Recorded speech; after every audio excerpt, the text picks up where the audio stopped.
what I was trying to do with my little study that I'm going to present now is dig into some of the data that I've been collecting for my Read, Stop, Write project, which is a shared project with researchers at the University of Buffalo. And we've been collecting data for 3 years now, both in Buffalo and in schools in Michigan, including in Carman-Ainsworth, one of my favorite research partner districts, to figure out where this decoding threshold really is, right? The example items that I showed you are all single syllable, but that's not how the test works. If you get those items correct, it keeps getting harder and harder and harder. So I was like, where is this decoding threshold happening? Is it this step up from single syllable to 2 syllable words that is causing children problem? Or is it a little bit higher? Is it that they can read 2 syllable words, but they're having trouble getting to those more difficult informational text type of words? And so I wanted to take a look at our data so far and really dig into one context that's been part of my research study and figure out how many kids are below the decoding threshold and what instructional needs they might have. So as I mentioned, this is part of the Read, Stop, Write project. And we were looking for this study, we were looking at the participants in one large urban charter school in Buffalo, New York. And we were able to, it was a fairly diverse school, fairly low socioeconomic context. We had a whole bunch of measures. I just want to walk you through what they are so that you can understand what they actually tell us about what kids can do for their reading. One is the multisyllabic decoding inventory. This is Sharon Walpole's measure from her book. It measures 140 two-syllable words. This takes a very long time to administer. I don't really recommend it. And it includes both real and nonsense 2-syllable words that follow 7 different syllable patterns. So here are some examples. This is untimed. You just have to keep going. It's very long. But we also looked at the tower. I don't know if any of you have ever administered the tower, but this is a time test of word recognition. So you see how many sight words that kids can read in 45 seconds and how many nonsense words. It starts with 2-letter words and it keeps getting longer and longer. So the more words they can get through in 45 seconds, the higher their score. And we also did Dibble's oral reading fluency, which I'm sure is very familiar to you, where we listen to the children read for 1 minute, see how many words they can read accurately in that time. We also gave something called the TOSREC. Sorry, this is blurry. But the TOSREC is called the Test of Silent Reading Efficiency and Comprehension. And it's basically this. It's a bunch of sentences. They have to read them silently and say if they are true or false. So a cow is an animal. True. A fish lives on land.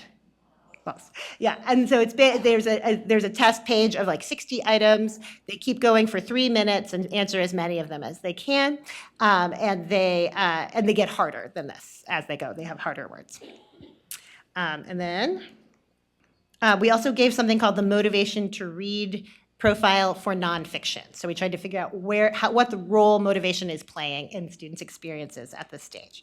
Here are descriptive statistics for all of these measures. It's a lot. I just want to point out that the mean score on the decoding threshold test, which is the Read Basics WRD, word recognition decoding task, is actually below the decoding threshold. So this is a low performing population in this particular school. But if you look at their MDI real words, so that's the assessment of how many 2-syllable words they can read, they are reading 60 out of 70 of those real words correctly. So that's very high. That's 86% of the items. When you look at the non-words that are 2-syllable, those are also 46%. So that's the untimed test. So they can read 2-syllable words pretty well if they have unlimited time. But if you look at the time tasks, the scores are much lower. Where they're the 10th percentile or the 15th or 25th percentile nationwide on the timed tasks of reading. Even though this was a combined 4th and 5th grade sample, the kids are reading below the 4th grade benchmark for fluency on average. So it's a fairly low performing population overall.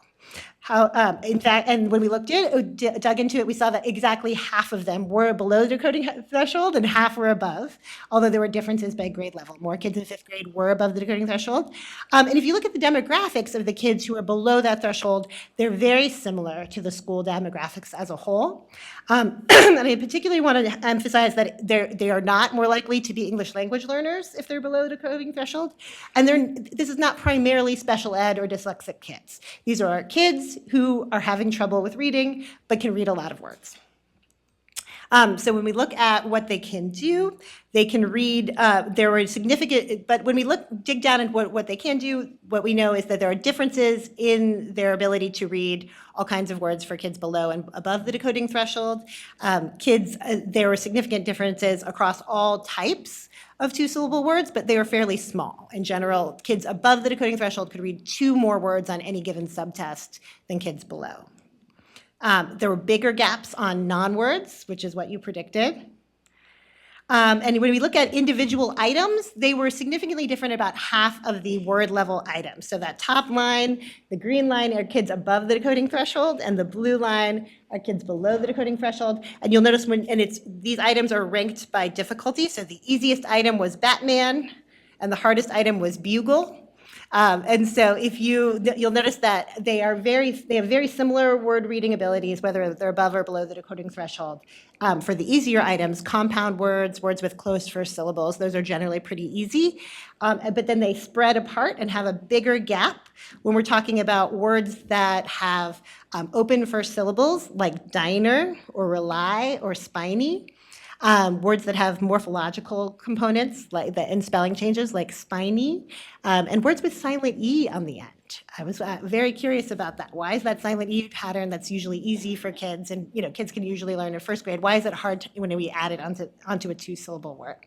And then you'll notice the differences collapse again when we get to the hardest items, because just not many kids knew this.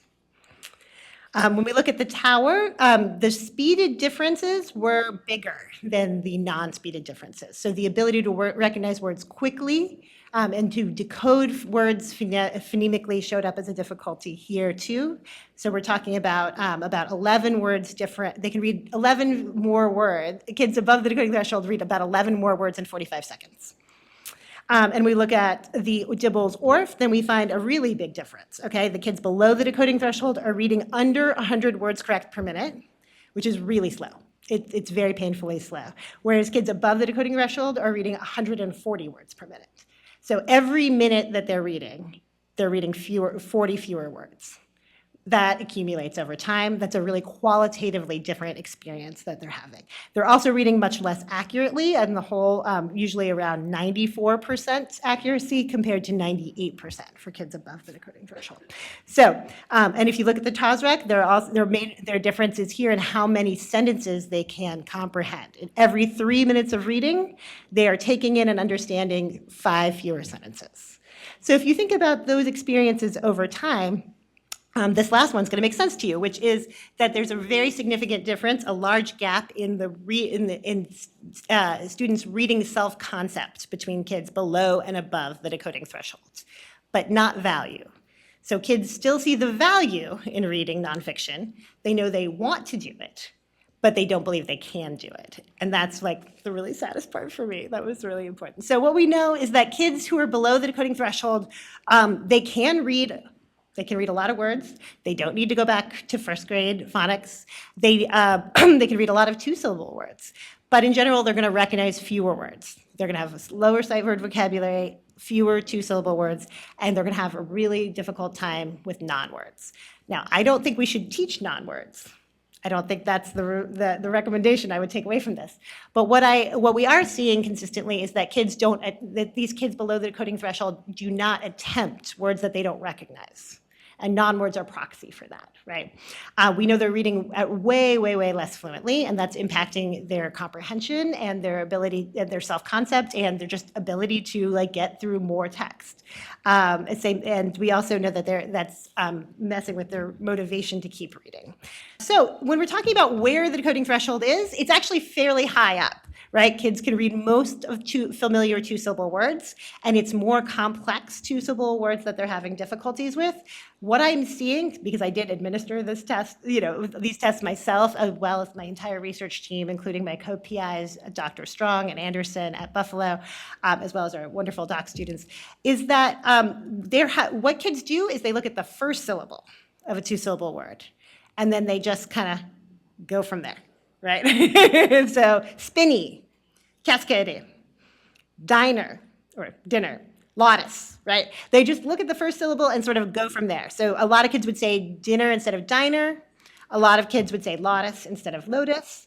A lot of kids would say cascade or cascade or cascade or, and they just kind of let the second syllable go.